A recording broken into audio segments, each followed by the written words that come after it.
So I'm gonna do a lot of switching. Hello, ladies and gentlemen, boys and girls. As you know, I'm Sir Worldwide. And today I have an astounding young man here, Kevin CARR, who was featured on the Oprah Winfrey Network. This gentleman was incarcerated for more than 20 years. But he's got a message that's a real positive message for all the youth. Come on in here, Kevin. Let them people know. Hello, hello. As Sir Worldwide said, my name is Kevin CARR. I'm 49 years old. I reside in Inglewood, California. And just to put my story in a nutshell, I was incarcerated for 20 years. I received a 25 to life sentence for stealing $160 worth of kids' clothes and getting into a scuffle with security guards. It was my third strike. I had 2 previous strikes, which were robberies. And back in 1997, you can pretty much do anything and get struck out. The bottom line remains is that I'm home now. I'm in my right mind. I'm sober. I'm working. I'm taking care of my responsibilities. But just give you a backdrop about my past.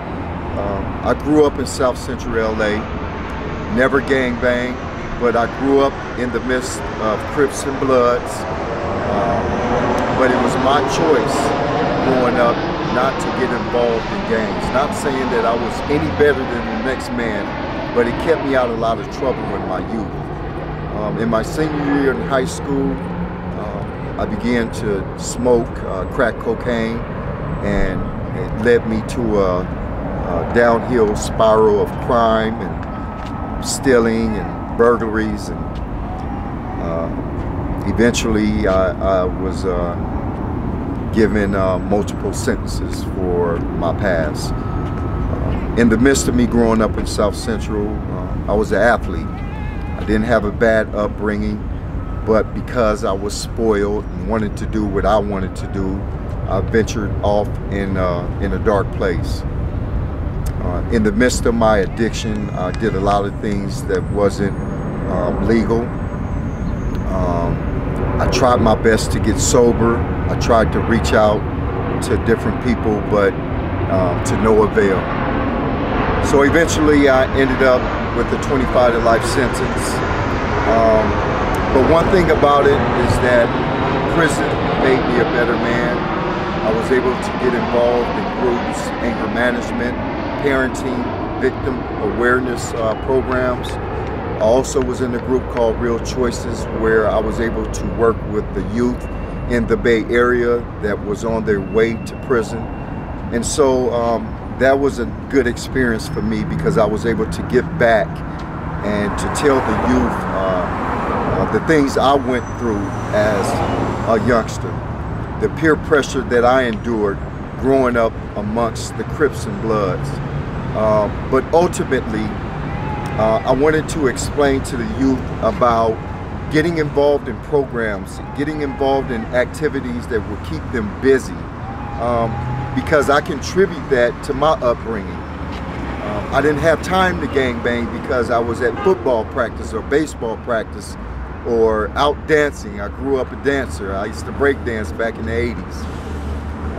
But that doesn't negate from the trials and tribulations that I was faced with as a youngster. I was teased a lot.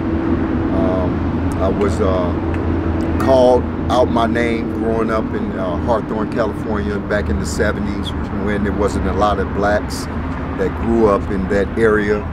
So I grew up with a lot of animosity and a lot of anger from being called certain names, and but eventually I grew out of that, but it still stayed embedded in me as I grew into my adulthood.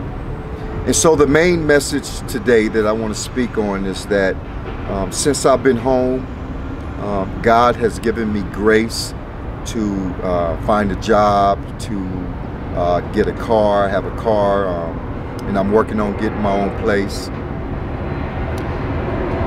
Nevertheless, there's been some distractions in my life. I have to be honest, everything hasn't been peaches and cream. There's a lot of obstacles before me, a lot of things that I don't know how to do. The technology is still blowing my mind, and I've been out now for 21 months, and I'm still learning how to use a phone, how to use a computer. And so sometimes I feel as if I'm behind. And so I've been looking into certain programs like computer literacy so I can get educated on the technology nowadays. Other than that, my relationships have kind of been rocky. I've been with a couple women since I've been home, and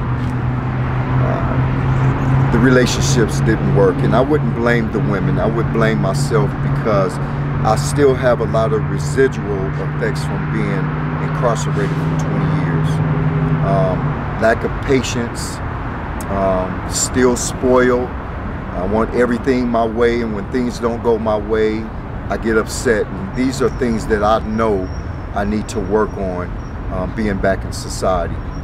I haven't used drugs, I haven't committed any crimes, but I'm learning, even being delivered from those areas, there are always going to be other obstacles that we have to face and endure.